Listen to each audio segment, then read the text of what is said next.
İkinci oturumumuzda ilk sunumu Hurri-Urartu bağlantısı üzerine bazı düşünceler konusuyla Profesör Doktor Ekrem Memiş bizlerle birlikte olacak. Kürsüye davet etmeden önce özgeçmişini takdim etmek isterim. 17 Mayıs 1956'da Tokat Niksar'da doğdu. Turhal Lisesi'nde mezun oldu. 1974-79 yılları arasında Ankara Üniversitesi Dil ve Tarih Coğrafya Fakültesi Tarih Bölümünde yüksek öğrenimini tamamladı. Aynı üniversitede yüksek lisans ve doktora eğitimi yaptı. 1983 yılında tarih doktoru oldu. 1985 yılında yardımcı doçent, 1987 yılında doçent, 1993 yılında profesör oldu. Gazi Üniversitesi, Selçuk Üniversitesi, Afyon Kocatepe Üniversitesi ve Sinop Üniversitesi gibi üniversitelerde çalıştı. Halen Sinop Üniversitesi'ndeki görevini sürdürmektedir. Eski Çağ Türkiye tarihi, Eski Mezopotamya tarihi, Eski Çağ'da Türkler, Eski Çağ'da göçler, tarih metodolojisi, Eski Çağ medeniyetleri tarihi, İskitlerin tarihi, Troya ve Troyalılar isimli kitapları başta olmak üzere 24 kitabı yayımlanmıştır. Alanı ile ilgili çok sayıda makalesi yayınlanan Profesör Doktor Ekrem Memiş'in akademik dünyaya kazandırdığı 50'den fazla öğrencisi vardır. İngiltere, İtalya, Hollanda ve Mısır gibi ülkelerde alanı ile ilgili araştırmalarda bulunan Profesör Doktor Ekrem Memiş, İngilizce ve Almancanın yanı sıra bilim dili olarak da Hititçeyi bilmektedir. Profesör Doktor Ekrem Memiş evli ve 2 çocuk babasıdır. Şimdi ikinci oturumumuzun ilk sunumunu gerçekleştirmesi için Profesör Doktor Ekrem Memiş kürsüye davet ediyoruz.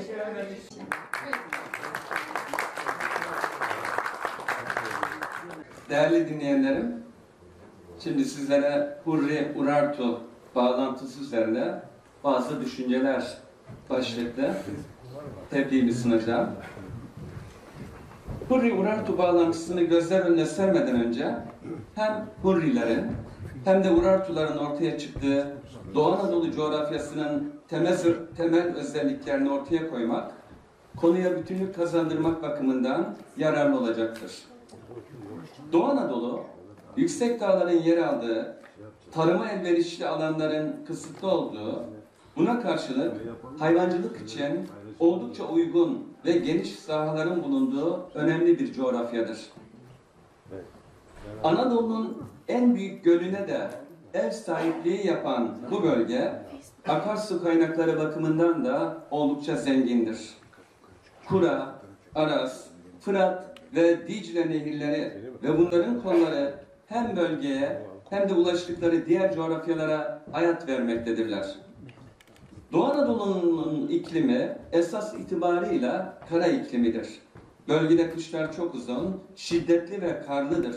Buna karşılık yazlar kısa olmakla birlikte oldukça sıcak geçer. Milattan önce 8. yüzyıla ait çivi yazılı Asur metinlerinde Hakkari, Van bölgesinin sık ormanlarla kaplı olduğu, Asur ordusunun geçebilmesi için bu ormanların kesilerek yol açıldığı ifade edilmektedir. Milattan önce 5. yüzyılın sonunda bu bölgeden geçen Yunan tarihçisi Ksenofon da On Binlerin Dönüşü adlı eserinde Muş ve Bitlis civarının hakiki ormanlarla kaplı olduğunu belirtmektedir. Orta Çağ'da Ağrı bölgesini tasvir eden Arap coğrafyacıları da buradaki gür ormanlardan bahsetmektedirler. Diğer taraftan Süphan, Başkale, Gavurdağ ve Palandöken civarındaki orman kalıntıları ve eski ormanların varlığına tanıklık eden yer adları ormanlık sahanın ne kadar geniş olduğuna işaret etmektedir. Rakamın son derece yüksek olması, büyük engebeler ve özellikle ziraatı sınırlandıran iklim şartları hayat şartlarını da zorlaştırmış ve Doğu Anadolu'yu çetin bir bölge haline getirmiştir. Bu özellikler insanların yaşayabileceği alanları daraltmış ve onları nispeten daha elverişli fakat dağınık ve sınırlı yerlerde toplanmaya sevk etmiştir. Düzlüklerde ve çukur yerlerde genellikle buğday ziraatı yapılmıştır. Buna karşılık mera ve çayırların bolluğu, hayvanların gelişmesinde önemli rol oynamıştır. Gerçekten nüfusun azlığı, iklim şartları ve ziraate uygun arazinin darlığı, bölge insanını hayvancılık yapmaya adeta zorlamıştır. Bölgenin maden yönünden de zengin olması, zorlu doğa şartlarına rağmen komşu kavimlerin bölgeyi istila etme girişimlerine zemin hazırlamış görünmektedir. Bütün bunlardan anlaşılacağı üzere, coğrafi konumu itibariyle Doğu Anadolu bölgesi, güneyde Mezopotamya, doğuda İran, kuzeydoğuda Kafkasya ve batıda da Orta Anadolu bozkırları arasında bir aracı bölge durumundadır. Bu nedenle Doğu Anadolu Yüksek Yaylası, adı geçen bölgeler arasında bir köprü görevi üstlenmiş ve erken dönemlerden itibaren eşi az görülür medeniyetlere sahne olmuştur. Doğrusunu söylemek gerekirse 1950'lere kadar Doğu Anadolu Yüksek Yaylası'ndaki tarih öncesi medeniyetleri hakkında neredeyse hiçbir şey bilinmiyordu. Batı Avrupa'daki mağaralarda keşfedilen boyalı kaya resimleri yüzünden insanlık tarihinin en eski sanat kalıntı merkezlerinin buralarda olduğu sanılıyordu. Buna karşılık Anadolu ve özellikle de bir kavşak noktası olan Doğu Anadolu Yüksek Yaylası'nda ise neredeyse eski taş devri kültürlerinin hiç yaşanmadığı düşünülüyordu. Oysa ki Türk bilim adamlarının ağırlıklı olarak 1960'lı yıllardan itibaren gerçekleştirdikleri sistemli araştırmalar sonucunda Doğu Anadolu Yüksek Yaylası'nın Paleolitik çağlardan itibaren yoğun bir yerleşime sahne olduğu bugün artık kesin olarak açıklığa kavuşmuştur. Tarih öncesi dönemlerde yaşayan bölge insanlarının mağara duvarlarına, kaya altı sığınaklarına ve kaya yüzeylerine çizmiş oldukları av hayvanları hiçbir zaman bir hayal ürünü değildi. Çünkü tarih öncesi çağlardaki insanlar için avcılık, kültürel gelişimin en önemli aşamalarından birini teşkil ediyordu ve onlar da avladıkları hayvanları mağara duvarlarına ve kayalar üzerine çok gerçekçi bir biçimde resmetmişlerdi. Yapılan araştırmalar mağara duvarlarında çizilen insan, tanrı, tanrıça, güneş ve hayvan resimlerinin günümüzden yaklaşık 15.000 yıl önceye ait olduğunu, komşu ülkelerde ise bu kadar eskiye giden sanat eserlerine rastlanmadığını ortaya koymuştur. Bu cümleden olmak üzere bolluğun, bereketin ve doğurganlığın sembolü olarak kabul edilen ana tanrıça inancının ilk ortaya çıktığı bölge Doğu Anadolu bölgesidir. Ana tanrıça inancı zaman içinde tüm Anadolu'ya yayılacaktır.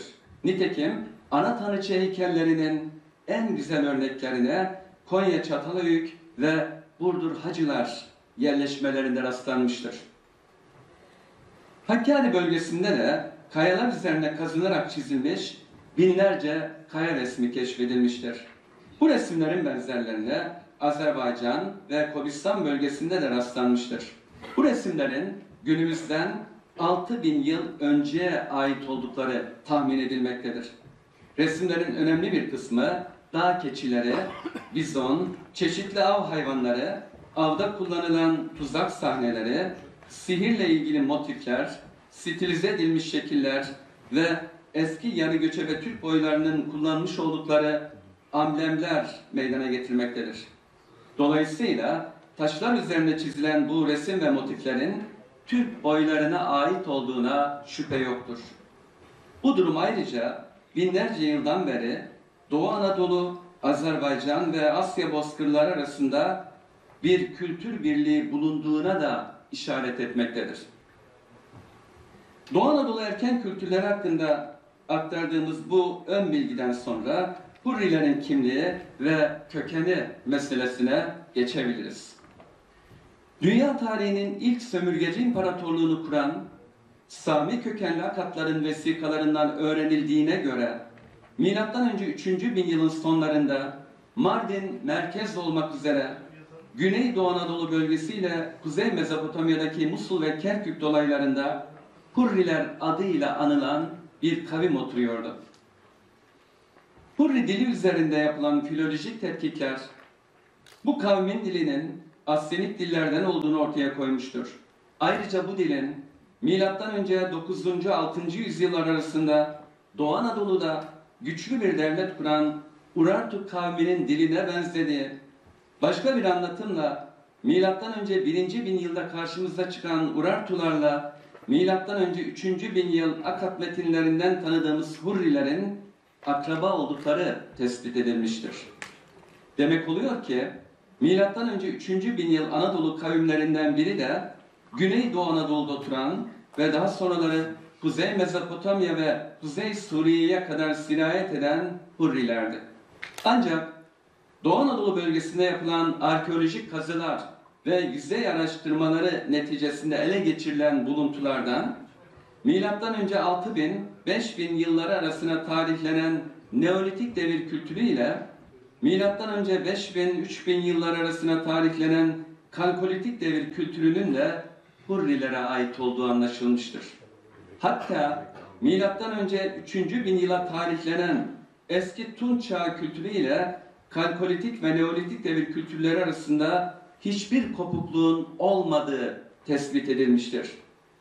Hurrilere ait olduğu konusunda artık hiçbir şüphenin olmadığı bu kültür, kuzeyde Kafkasya'dan güneyde Suriye'ye, batıda Malatya Elazığ bölgesinden, doğuda İran'daki Urmiye Gölü'ne kadar uzanan geniş bir coğrafyaya yayılmıştır. Bu kültüre başlangıçta çeşitli isimler önerilmiş, fakat en sonunda söz konusu kültürü yaratan halkın Türkçe'ye akraba bir dil konuşan Asyanik kökenli Hurriler olması yüzünden erken Hurri kültürü adının verilmesi gerek yerli gerekse yabancı bilim adamları tarafından daha uygun görülmüştür. Bize göre de bu isimlendirme son derece mantıklı ve doğrudur. Bu kültür söz konusu bölgede M.Ö. 1. bin yılda ortaya çıkacak olan Urartu kültürünün de altyapısını oluşturacaktır.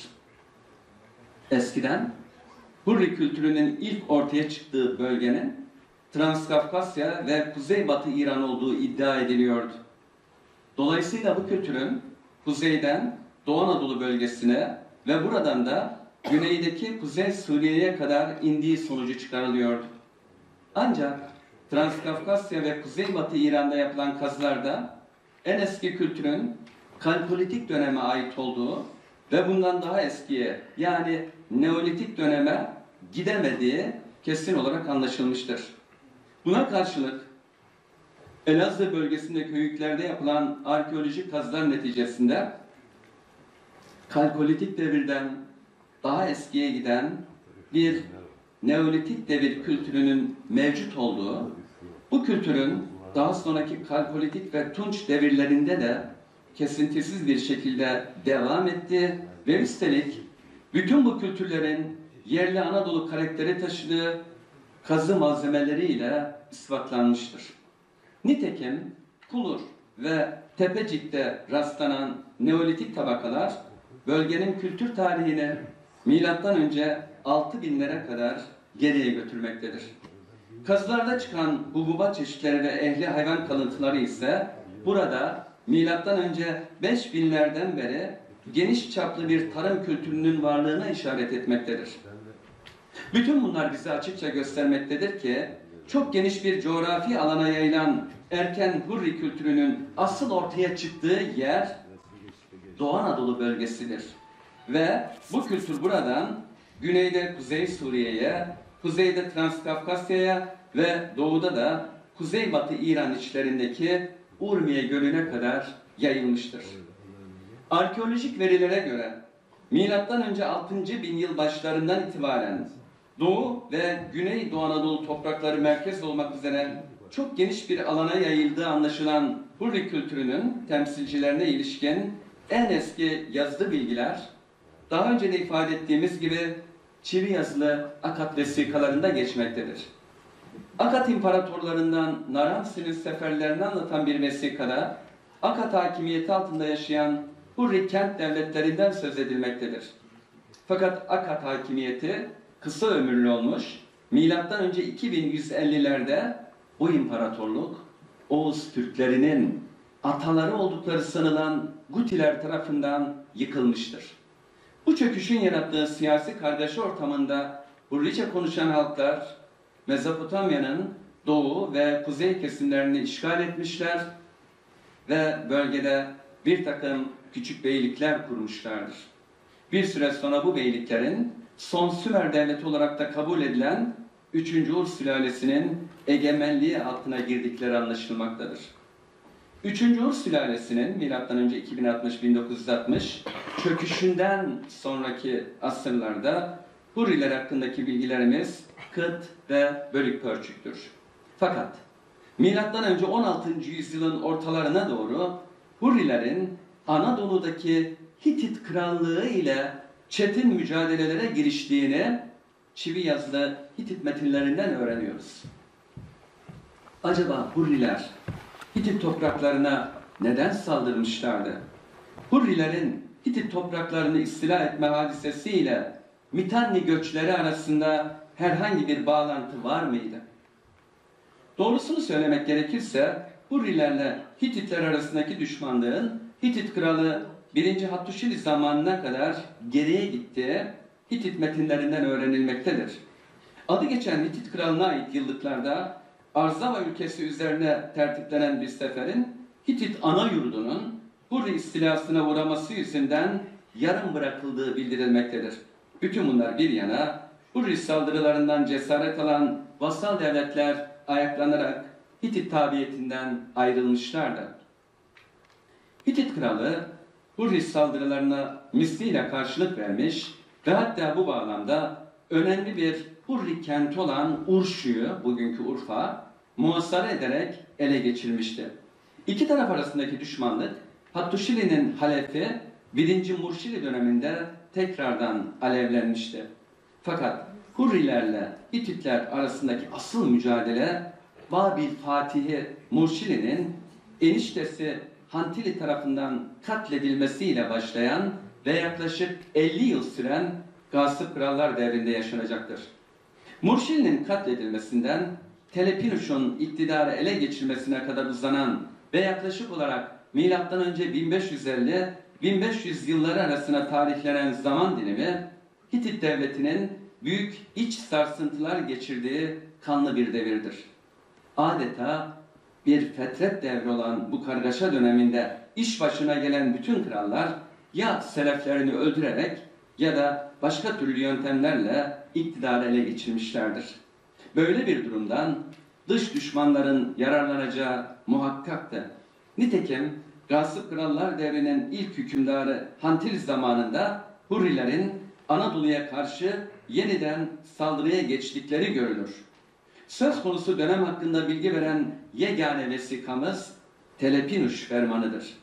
Bu vesikadan öğrenildiğine göre Hantile güçlükle de olsa Hurri taarruzunu durdurmayı başarmıştı. Fakat bu işi yaparken eşi Kraliçe Harapşili ile iki oğlunun Hurrilere esir düşmesini ve götürüldükleri Şugziya şehrinde katledilmelerini önleyememişti. Üstelik Kuzey Suriye'deki Karkamış ve Aşata kaleleri de Hurrilerin eline geçmişti. Hantili'den sonra iktidara gelen Zidansa zamanında da Hurri saldırıları devam etmiş olmalıydı. Çünkü Alalah vesikalarından öğrenildiğine göre bu sırada Halep şehri Hurri muharriplerinin kralı Barratarna tarafından zapt edildiği gibi Çukurova'da da Hurriler tarafından bir Kizzuvatna krallığı kurulmuştu. Bu durum karşısında Hitit kralı Zidansa, Kizzuvatna kralı Pallia ile bir barış yapmak zorunda kalmıştı. Zidansa'dan sonra iktidara gelen Ammunaş, Huziyaş ve Telepinuş dönemlerinde de içeride taht kavgaları bütün hızıyla devam ederken Hurriler de saldırılarını sürdürüyorlardı. Nitekim dünya tarihinin ilk anayasasını çıkaran ve Hitit devlet merkezinde yaşanan taht mücadelelerine son noktayı koyarak ülkeyi huzura kavuşturan Telepinuş zamanında M.Ö. 1500'ler Kizzuvatna kralı İşbutaş ile yeni bir antlaşma yapılmıştı. Daha önceleri Kuzey Mezopotamya, Kuzey Suriye, Doğu ve Güney Doğu Anadolu bölgelerinde oturan Hurriler, Hattı ülkesi diye anılan Hitit topraklarına niçin saldırmışlardı? Bize öyle geliyor ki, muhtemelen Zavros dağları üzerinden gerçekleşen Mitanni göçleriyle Hitit toprakları üzerine düzenlenen Hurri saldırıları arasında organik bir bağ vardı. Çünkü Mitannilerin Hurri kavminin oturduğu Güneydoğu Anadolu ile Kuzey Suriye topraklarına girmesi yüzünden bazı Hurri kabileleri Mitanni egemenliğini kabul edip onların bir devlet kurmasına yardım ederken Mitanni egemenliğini tanımayan diğer bir kısım Hurri kabileleri ise kendilerine yeni yurtlar bulmak amacıyla Hitit egemenliğindeki topraklara saldırmışlardı. Hurrilerin Hititler karşısında başarılı olamamaları için hiçbir neden yoktu. Çünkü Hitit devletinin taht kavgaları ile çalkalanması kendilerine yeni yurtlar arayan Hurriler için bulunmaz bir fırsattı. Nitekim Hurrilerin hedeflerine ulaştıkları ve yukarıda bahsi geçen Çukurova bölgesinde Kizzuvatna Krallığı adıyla anılan bir devlet kurmayı başardıkları anlaşılmaktadır. Demek oluyor ki muhtemelen M.Ö. 16. yüzyıl ortalarında vuku bulduğu anlaşılan Mitanni göçleri bir başka göç hareketine de zemin hazırlamıştı. Mitanni göçleri yüzünden gerçekleşen bu ikinci göç, Hurrilerin Hitit kontrolündeki Çukurova bölgesini ele geçirmeleriyle sonuçlanmış ve adı geçen kavim burada güçlü bir devletin temellerini atmıştı. İlerleyen zaman dilimi içerisinde Hurriler daha kalabalık kitleler halinde bu bölgeye göç ederek Kizzuvatna Krallığı'nın insan gücünü daha da artırmışlardır. Görülüyor ki M.Ö. 2. bin yılın ortalarında Hurriler tarafından Çukurova bölgesinde kurulan bağımsız bir devletin yani Kizzuvatna Krallığı'nın yanı sıra kurulmasına Hurrilerin de katkıda bulunduğu ikinci bir devlet daha vardı ki bu devlet çivi yazılı metinlerde bazen Mitanni Devleti fakat çoğu zaman Hurri Mitanni Devleti adıyla anılmıştır. Bu devleti idare eden ince elit tabakayı Hint-Avrupa orijinli Mitanniler teşkil ederken nüfus çoğunluğunu Proto-Türk orijinli Hurriler oluşturuyordu. Hitit kralı 1. Şupilülüman'ın çağdaşı olan Mitanni kralı Tuşratta'nın Amarna çağı firavunlarından 3. Amenofis'e gönderdiği mektubun çivi yazısıyla ve tamamen Hurri dilinde yazılması, Tuşratta'nın Akatça ile yazılmış diğer mektuplarında Hurrili katiplerin Akatça karşılığını bilmedikleri kelimeler için Hurrice olanları kullanması ve Tuşratta'nın bazen kendisinden Hurri kralı olarak bahsetmesi, son olarak Boğazköy'de bulunan çivi yazılı Hitit metinlerinde Mitanni ülkesinden Hurri memleketi şeklinde söz edilmesi gibi hususlar Mitanni devletinin resmi dilinin Hurrice olduğu izlenimini uyandırmaktadır. Demek oluyor ki bazen Mitanni devleti, bazen de Hurri Mitanni devleti adıyla anılan bu siyasi gücün nüfusu ağırlıklı olarak Hurrilerden oluşuyordu. Kendilerini Marianni olarak isimlendiren Hint-Avrupalı muharipler ise yönetici eliti teşkil ediyorlardı. Zaman içerisinde bu elitler yerli halk olan Hurrilerle evlenmek suretiyle etnik olarak karışıp kaynaşmışlardı. M.Ö. 16. yüzyıl ortalarında eski yakın doğu dünyasına ani bir giriş yapan ve ardından güçlü bir devlet olarak tarih sahnesindeki yerini alan Mitanni Krallığı, M.Ö. 15. yüzyıl başlarından itibaren karşı konulması imkansız bir güç haline gelmişti. Savaş meydanlarında onların önünde durmak mümkün değildi.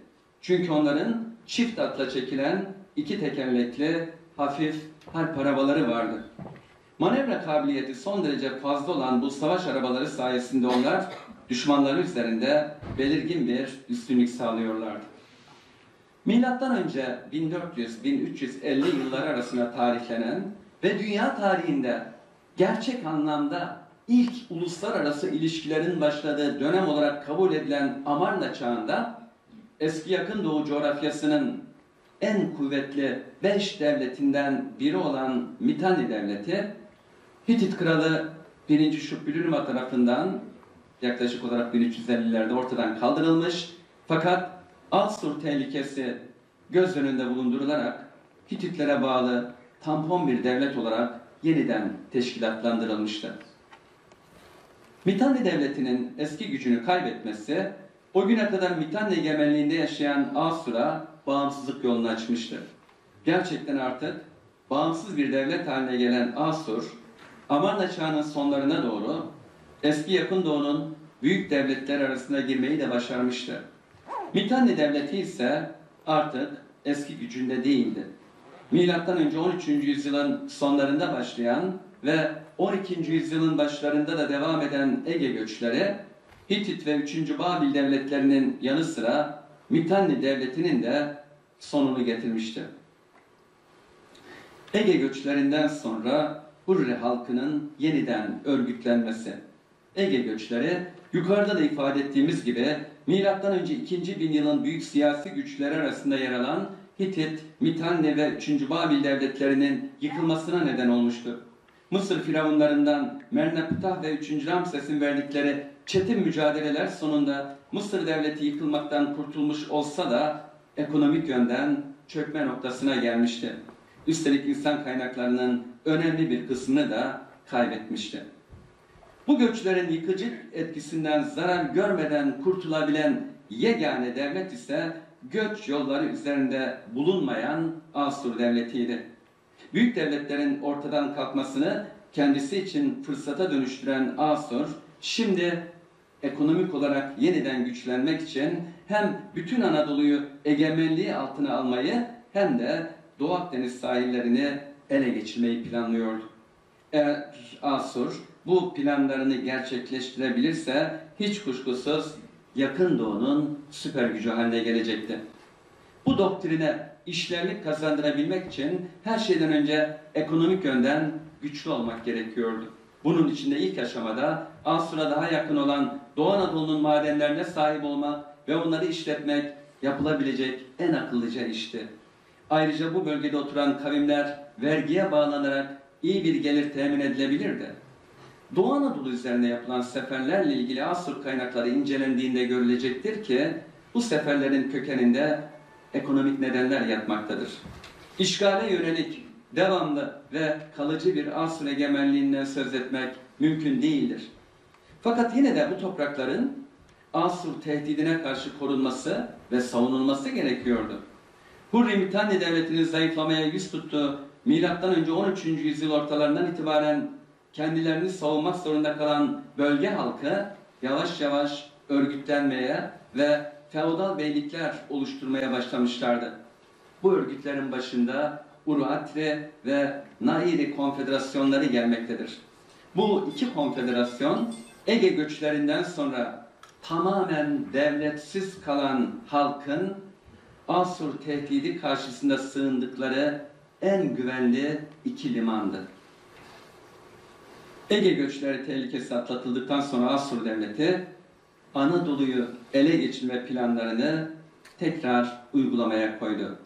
Fakat milattan önce 11. yüzyıl ortalarında hiç ummadığı yeni bir tehlikeyle karşı karşıya kaldı. Bu tehlike Arami göçleriydi. Asur kralları yaklaşık 200 yıl bu Sami çapulculara karşı mücadele etmek zorunda kaldılar. Elbette ki bu 2 asırlık zaman dilimi içerisinde Doğu Anadolu ile ilgilenmeye fırsat bulamadılar. Bu ise bölgede bulunan Uruatri ve Nairi konfederasyonlarının işine yaradı ve onların giderek güçlenmelerine ve hakimiyet alanlarını genişletmelerine zemin hazırladı. Geldik şimdi Urartu Devleti'nin kuruluşu, yükselmesi ve çöküşü konusuna. Uruatri ve Nairi feodal beyliklerinin birleşerek bir devlet haline gelmeleri milattan önce 9. yüzyılın ortalarında gerçekleşmiş görünmektedir. 1. Sarduri, Birleşik Urartu Devleti'nin gerçek kurucusudur. Başkent Tuşba'da, bugünkü Van, bu kral tarafından kurulmuştur. Bundan sonra Urartu tahtına İşpiviniş ve Menua adlı krallar çıkmıştır. Menua, askeri başarılarının yanı sıra imar faaliyetlerinde de bulunmuş, stratejik açıdan önemli noktalara kaleler inşa ettirmiş, bu kaleleri birbirine bağlayan yollar yaptırmıştır. Ayrıca bugün Şamran suyu olarak bilinen ve Van'ın içme suyunu taşıyan su kanalı da Menua tarafından inşa ettirilmiştir. 51 kilometre uzunluğundaki bu kanal Urartu su mühendisliğinin gerçek bir şaheseridir. Menua'dan sonra Urartu tahtına oğlu 1. Argişti, 1. Argişti'den sonra da onun oğlu 2. Sarduri geçmişlerdir. 2. Sarduri zamanında M.Ö. 765-735 Urartu devleti en geniş sınırlarına ulaşmış, Ön Asya dünyasının en güçlü krallığı haline gelmiştir. Ancak Urartu kralı 1. Rusa'nın M.Ö. 714 yılında Asur kralı 2. Sargon'a yenilmesinden ve Urartulara tabi bir yerel kralın idaresindeki Musasir kentinin Sargon'un eline geçmesinden sonra Urartu krallığı hızlı bir çöküş sürecine girmişti.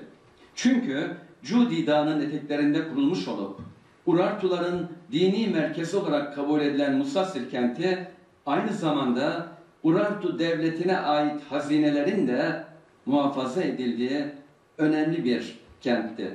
Bu kentin Asur kralının eline geçmesi ve Urartulara ait bütün hazinelere de el konulması Urartu'yu ekonomik yönden çökertmişti.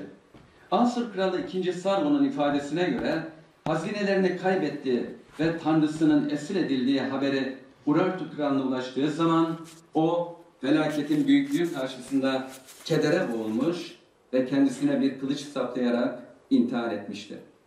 Tam bu sırada Kafkaslar üzerinden Anadolu'ya giren Kimmer ve İskit kavimleriyle karşılaşıyoruz. Bundan sonraki süreçte hem Asur hem de Urartu kralları adı geçen bu Bozkır Türk kavimleriyle de uğraşmak zorunda kalacaklardır. İntihar eden 1. Rusa'ya oğlu 2. Argişti, ona da 2. Rusa halef olmuştur. 2. Rusa zamanında M.Ö. 685-645 Urartu devleti bir Rönesans dönemi yaşamış, geniş çaplı imar faaliyetlerinin yanında idari ve ekonomik alanda da yeni hamleler yapılmıştır. Ancak bütün bunlar Urartu devletini yaklaşık 35 yıl daha ayakta tutabilmiştir. Nitekim İskit, Kimmer, Med ve Manna kavimleriyle uğraşmakla iyice yorulan Asur devleti M.Ö. 612 yılında Medlerle işbirliği yapan Babililerin hücumları sonunda tarih sahnesinden çekilirken M.Ö. 609 yılında Urartu devletinin de aynı akıbete uğradığı anlaşılmaktadır.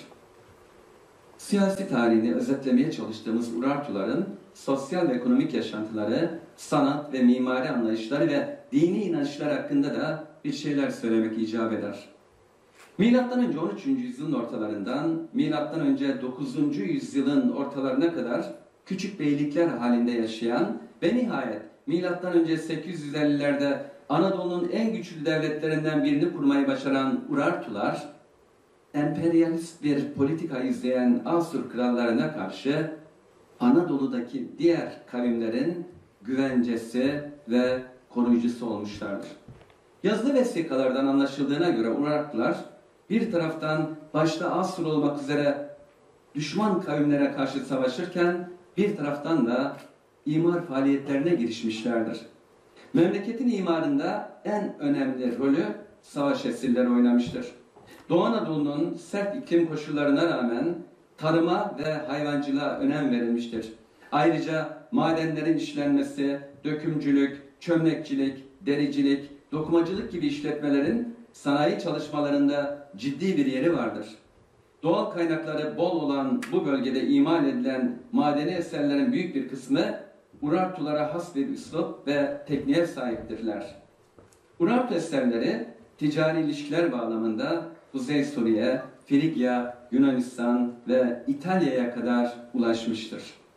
Urartular, arızal bir yapı arz eden Doğu Anadolu'da dağlık, tepelik ve sarp zeminler üzerine ince hesaplara, ölçülere ve teknik bilgiye dayanan kaleler ve burçlar inşa etme konusunda da son derece maharetliydiler. Urartular su ve sulama işleriyle ilgili tesisleri yapma konusunda da çok başarılıydılar. Su bentleri, yeraltı su yolları ve yerüstü su kanallarından bir kısmı bugün dahi kullanılmaktadır. Örneğin az önce de ifade ettiğim gibi Van'daki Şamran kanalı bu muhteşem eserlerden biridir. Urartu sanatında madeni eserlerin önemli bir yeri vardır. Bunlardan tunç kazanlar, kült eşyası olarak tapınaklarda ve mezarlarda kullanılmışlardır. Ayrıca onlar tunç, altın ve gümüş kaplar yapmışlar ve bunları ihraç etmişlerdir. Urartuların tunçtan ve demirden imal ettikleri ziraat aletleri, at koşun takımları ve mızrak, kılıç, kalkan ve miğfer gibi silahlara yerleşim yerlerinde ve mezarlarda bol miktarda rastlanmıştır. Urartular diğer birçok kültür değerleri gibi çivi yazısında Asurlulardan almışlar fakat zaman içinde bu yazıyı kendi dillerine uyarlamışlardır. Urartu kralları icraatlarını kayalar üzerine ya da muntazam taş bloklar üzerine yazdırmayı da ihmal etmemişlerdir. Aslında onlar bu tür kitabeleri yazdırmak suretiyle bir bakıma kendi siyasi propagandalarını da yapmışlardır. Urartuların dini inançları konusuna da kısaca değinmekte yarar vardır. Birçok eski yakın doğu kavmi gibi Urartular da çok tanrılı bir din anlayışına sahiptiler. Aslında din ve devlet konuları bu toplumda adeta iç içe geçmiş görünmektedir. Çivi yazılı metinlerin ilk cümlesi tanrılara hitapla başlar. Mevcut kitabelerden Urartuların en büyük tanrısının Haldi olduğu anlaşılmaktadır. İkinci sırada fırtına ve gök tanrısı Teişeba gelmektedir. Teişeba, Hurrilerin baş tanrısı Teşub'u anımsatmaktadır. Teşub aynı zamanda Hititlerin de baş tanrısıdır. Urartu tanrıçası Huba ise Hurri ve Hitit baş tanrıçası Hepat'ın Urartulardaki biçimidir. Urartu tanrıları arasında 3. sırayı güneş tanrısı Şivini almaktadır. O da Sami kavimlerin güneş tanrısı olan Şamaş'ın Urartulardaki biçimidir. Görülüyor ki başta tanrıların isimleri olmak üzere Urartu dininin şekillenmesinde Hurrilerin payı oldukça büyüktür. Bu durum iki kavim arasında organik bir bağ olduğunun açık bir göstergesi olarak kabul edilmelidir. Sonuç. Aktarmış olduğumuz bütün bu bilgilerden anlaşılacağı üzere Hurriler en eski Türk kavimlerinden biridir. Ve onların gerçek vatanı Doğu Anadolu bölgesidir. Hurri kültürünün zaman içerisinde bu bölgeden Güneydoğu Anadolu'ya, Kuzey Suriye'ye, Kuzey Mezopotamya'ya, Transkafkasya'ya ve Kuzeybatı İran'a yayıldığını arkeolojik veriler açık ve net bir biçimde ortaya koymaktadır. Doğu Anadolu bölgesindeki mağara duvarlarına ve kayalar üzerinde çizilmiş olan resimlerin de günümüzden yaklaşık 15.000 yıl öncesine tarihlenebileceği ve bunların da söz konusu kavme ait olabileceği düşünülmektedir. Milattan önce 3. bin yıldan itibaren komşu kavimlerin yazılı kayıtlarında da isimleri zikredilen Hurriler, milattan önce 2. bin yıl ortalarına kadar şehir beylikleri halinde yaşamışlardır. Fakat anlaşılan odur ki milattan önce 16. yüzyıl ortalarında gerçekleşen Mitanni göçleri Hurrileri de epeyce etkilemiş görünmektedir.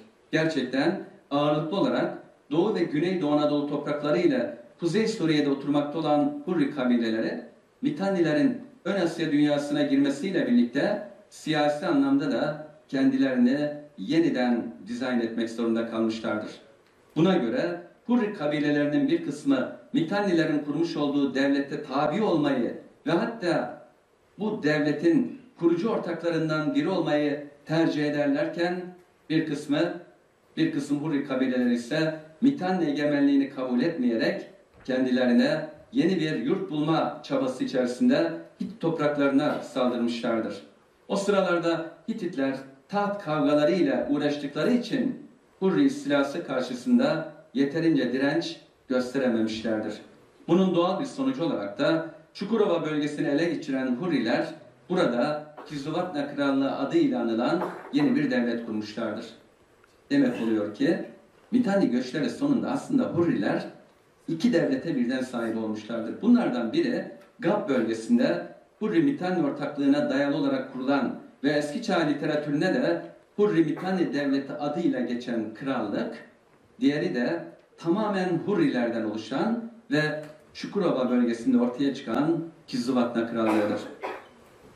Kizzuvatna Krallığı kurulduğu andan itibaren Hititlerle her daim iyi ilişkiler içerisinde olmuştur. Gap bölgesinde kurulan Hurri Mitanni Devleti ise Hititlerin önemli rakiplerinden biri olarak görünmektedir. Gerçekten M.Ö. 15. yüzyıl başlarından 14. yüzyıl ortalarına kadar uzanan süreçte Hurri Mitanni Devleti'nin eski yakın doğu dünyasının önemli siyasi güçlerinden biri olduğunu yazılı vesikalarda doğrulamaktadır. M.Ö. 14. yüzyılın ortalarında Kuzey Suriye egemenliğini ele geçiren Hitit kralı 1. Şupilülüma, Mitanni Devleti'ni de ortadan kaldırmıştır. Fakat bu devletin yıkılması sonucunda yeniden bağımsızlığına kavuşan Asur Devleti Hititler için bir tehdit unsuru olmaya başlayınca Hitit kralı Şupilülüma yıkmış olduğu Mitanni Devleti'ni kendisine bağlı tampon bir devlet olarak yeniden kurdurmuştur. Ancak bu devlet hiçbir zaman eski gücüne ulaşamamış ve M.Ö. 13. yüzyılın sonları ile 12. yüzyılın başlarında olmak üzere iki aşamada gerçekleşen Ege göçleri sonunda da yıkılmıştır. Devletsiz kalan bölge halkı ve özellikle de Doğu Anadolu'daki Hurri beylikleri Asur tehdidi karşısında Nairi ve Uru-Atri konfederasyonlarının çatısı altında yeniden örgütlenmişler. M.Ö. 9. yüzyıl ortalarında da Urartu Devleti adıyla tarih sahnesindeki yerlerini almışlardır. Bazı bilim adamlarına göre Hurrilerin akrabaları, bazı bilim adamlarına göre de Hurrilerin torunları oldukları kabul edilen Urartular, M.Ö. 9. 6. yüzyıllar arasında Anadolu'nun en kudretli devletleri arasında yer almış ve Anadolu'nun yeraltı ve yerüstü servetlerini sömürmek isteyen Asur krallarına karşı amansız bir mücadeleye girişmişler ve bunda da büyük ölçüde başarılı olmuşlardır. Görülüyor ki başta Doğu ve Güneydoğu Anadolu olmak üzere Kuzey Suriye, Kuzey Mezopotamya, Kuzeybatı İran ve Transkafkasya bölgelerinin en eski halkları arasında yer alan Hurriler ve onların torunları olduğunu düşündüğümüz Urartular, Proto-Türk kavimlerinin en eskileri arasında yer almaktadırlar. Onların bırakmış oldukları yazılı ve arkeolojik belgeler de Anadolu'nun en eski Türk yurtlarından biri olduğunu ortaya koymaktadır. O halde denilebilir ki bazılarının iddia ettiği gibi Türkler Anadolu'ya sonradan gelmemişlerdir. Yazılı ve arkeolojik veriler bu toprakların binlerce yıldan beri Türk yurdu olduğunu bütün çıplaklığıyla gözler önüne sermektedir. Teşekkür ederim.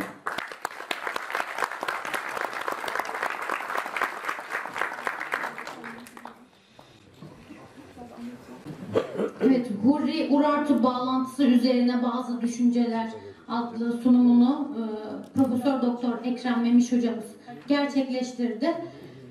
Soru var mıdır acaba? Soru alabiliriz. Sayın Hocam, M.Ö. 14. 15. yüzyıllarda Doğu Anadolu'nun kuzeyinde Hayaşalılar yaşadı mesela. Hayaşalıların, hemen oraya müdahale edeyim. Hayaşalıların yaşadığı dönem M.Ö. 2. bin yıl. Onu biz ilk defa Hitit metinlerinde, Şupilülüma dönemine ait Hitit metinlerinde görüyoruz. Çünkü Hitit kralı Şupilülüma, Hayaşa kralı Hukkanaş ile bir antlaşma yapıyor. O antlaşma metni aracılığıyla tanıyoruz onları. Onlar da Hattiler, Hayaşalılar arasında yani bu Hurri Hayaşalılarla bağlantıları yok. Hayaşalılarla ne Hattilerin ne de Hurrilerin hiçbir bağlantısı yok. Bir de mesela Ermeniler, günümüz Ermenileri Urartular kendi şeyleri olarak görüyor. Yanlış. Çünkü biliyorsunuz Urartuca tıpkı Hurrice gibi, zaten Hurri-Urartu bağlantısıyla düşüncelerimi aktardım. Hurrice gibi Urartuca da tıpkı Türkçe gibi Ural-Altay dil grubuna giriyor. Halbuki Ermenice Hint-Avrupa'yı dillerden. Hiç ilgisi yok. Üstelik bölgenin adıdır Armenia. Yani 3. bin yıl çivi yazılı metinlerinde de yüksek ülke anlamına Ermenia diye geçer. Ermeniler hiçbir zaman bu adı kullanmadılar. Hatta M.Ö. 6. yüzyılın başlarında Pers kralı 1. Darius'un kitabelerinde ilk defa Ermeni adı geçer. Uydurma bir isimdir çünkü Darius vergiye bağladığı kavimlerin tek tek adlarını sıralamıştır.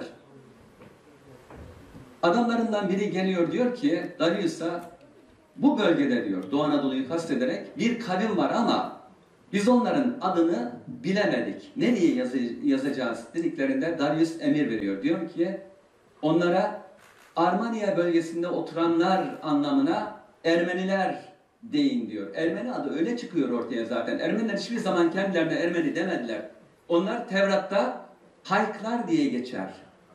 Yani Ermeni adı tamamen coğrafi bir isimdir ve sonradan tabii çıkarlarına uygun olduğu için sonradan kullanmaya başlamışlardır bugünkü Ermeniler. Yani orayla Ermenilerin hiçbir bağlantısı yok. Bir kere Urartularla da Ermeniler arasında hiçbir bağ yok. Ne dil bakımından ne de antropolojik olarak. Diyorlar ki devlette konuşulan resmi dilde halkın konuştuğu dil farklı diye o şekilde. Hangi, kimler için? Onlar kendileri iddiaları o şekilde. Şimdi bizler iddialar ortaya atılabilir ama tarihçi olarak yazılı belge olmadan hüküm vermemiz doğru değil. Ama Urartu bölgesinde halkın dili de Urartucadır. Siyasilerin yani idarecilerin kullandığı dil de Urartu dilidir. Rica ederim. Hocam Hurice ile ilgili neler söylersiniz? Bir de bu Hurileri meydana getiren bu antik etnik kabile devletlerin bileşenleri var mıdır? Şimdi bakın, Hurri adı ilk defa 3. bin yıl, milattan önce 3. bin yıl Akkad metinlerinde geçer. Yani yazılı belge olarak Akkad metinlerinde geçer. Eğer yazılı belgelere göre hüküm vermek gerekirse 5000 yıldan beri 3000 yıl oradan, 2000'de buradan 5000 yıllık bir geçmişleri var. Ama mimari gibi, çanak çömlek yapım tarzı gibi, ölü gömme adetleri gibi arkeolojik verileri de dikkate aldığımız zaman Hurrilerin bölgedeki varlığı ta milattan önce 6000'lere kadar geriye gidiyor. 2000'de buradan hesapladığımız zaman yani oradaki Proto-Türk kavimlerinden biri olan kabul edilen Hurrilerin 8000 yıllık bir geçmişi var. En azından. Bakın en azından. Onun için ben çoğu zaman kitaplarımda hep şunu dile getirmişimdir. Tamam, Orta Asya Türklerin en eski yurtlarından biri olabilir ama yegane ana yurdu değildir. Çünkü Anadolu'daki Türk izleri, Türklere ait materyaller Orta Asya'dakinden çok daha eskidir. Ama biz tabii onu orayı da tamamen devre dışı bırakmamak adına, çünkü devre dışı bırakmamız zaten mümkün değil. Onun için şu cümleyi kullanıyoruz, diyoruz ki, çünkü biliyorsunuz Türkler için diyorlar ki onlar Anadolu'ya sonradan geldiler deniliyor. Biliyorsunuz 1071'den sonra geldiler, işte Anadolu'yu Türkleştirdiler falan. Hayır, böyle bir şey yok. Anadolu binlerce yıldan beri Türk vatanıdır. Çivi yazılı belgeler bunu doğrulamaktadır. Yani bir tek yerde geçmiyor Türklerin adı. Ben çivi yazısı uzmanıyım. Türklerin adı yüzlerce defa geçiyor. Yüzlerce defa. Onun için Anadolu Türklerin vatanıdır. En eski vatanlarından biridir. Hatta bana göre Türklerin gerçek ana yurdu Anadolu'dur.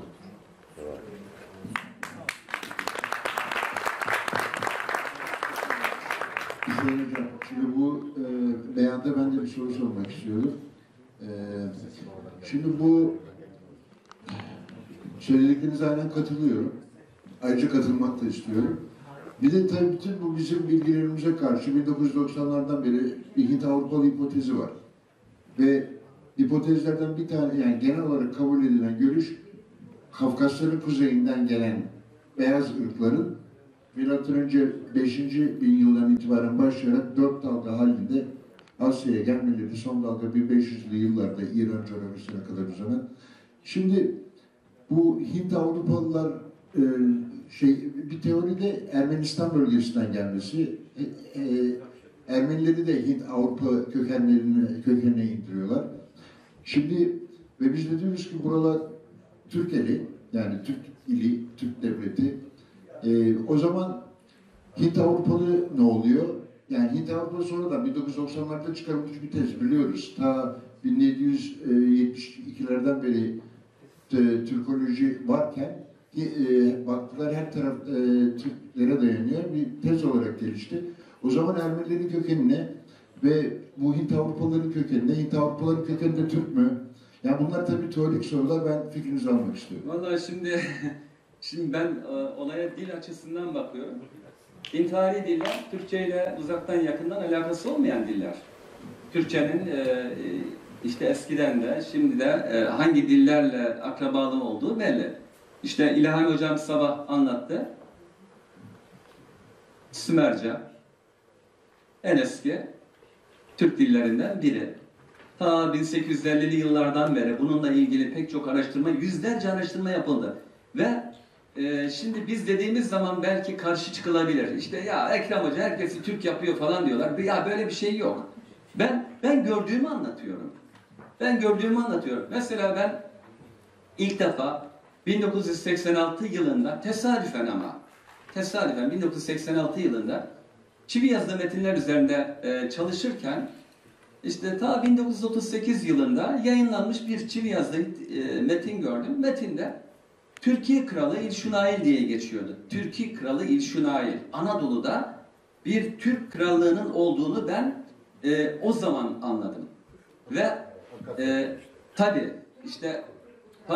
Türk kralı. Sonra Turukkular diye defalarca 2. bin yıl başlarına ait Mali mektuplarında geçiyor çivi yazılı belgelerde yine. İnanın yani kendi meslektaşlarıma bile şey yapamadım, güvenemedim. Bu benim ortaya çıkardığım şeyi çalarlar diye. Alırlar kendileri, inanın şey yapmadım. Doğrudan doğruya muhatabına gönderdim. Almanya'ya, yayınlayana. Dedim ki ben böyle. Yani çivi yazılı metinlerde Türklerin varlığına tanık oldum. Okudum. Doğru olduğundan eminim çünkü ben 7 yıl çivi yazısı ders aldım. Hem de bu işin ustalarından, ordinaris profesörlerden. Ben hep övünürüm zaten. Ben hiçbir zaman bir doçentten ders almadım diye. Benim ders aldığım bütün hocalar ya profesördür ya da ordinaris profesördür. Yani tabii dil tarihinin en eski hocalarından, ben dil tarihi mezunuyum. En eski hocalarından ders almış, öyle yetiştirilmiş biriyim. Aynı zamanda ben Ankara Yükseköğretmen Okulu mezunuyum. Yani biraz reklam gibi oldu ama yani şimdi şöyle, ben bunu buldum, ben yıllarca çivi yazısı okudum. Yani ben size bir şey aktarırken öğrencilerime de hep onu derim ki çocuklar ben size oradan buradan bir şey aktarmıyorum. Ben size orijinal kaynaklardan bilgi aktarıyorum. Bak, Hitit kralı bunu yazdırmış. Tamam, ben o bilgiyi aktarıyorum size. Falanın yorumu filanın yorumu değil. Ben doğrudan doğruya aktarma yapıyorum. Dolayısıyla şimdi ben muhatabına gönderdim. Muhatabı bana cevap yaz. Dedi ki evet beyefendi doğru okumuşsunuz ama dedi biz dedi galiba bunu yani herhalde unutmuşuz diyor. Halbuki bütün metinleri okumuş. Metinler okunmuş. Transkripsiyonları var, Almanca yorumları var, tercümeler var. Bir tek bu Türklerin geçtiği metnin yorumu falan hiçbir şey yok. O çıplak metin, çivi yazı duruyor. Hiçbir şey yapılmamış.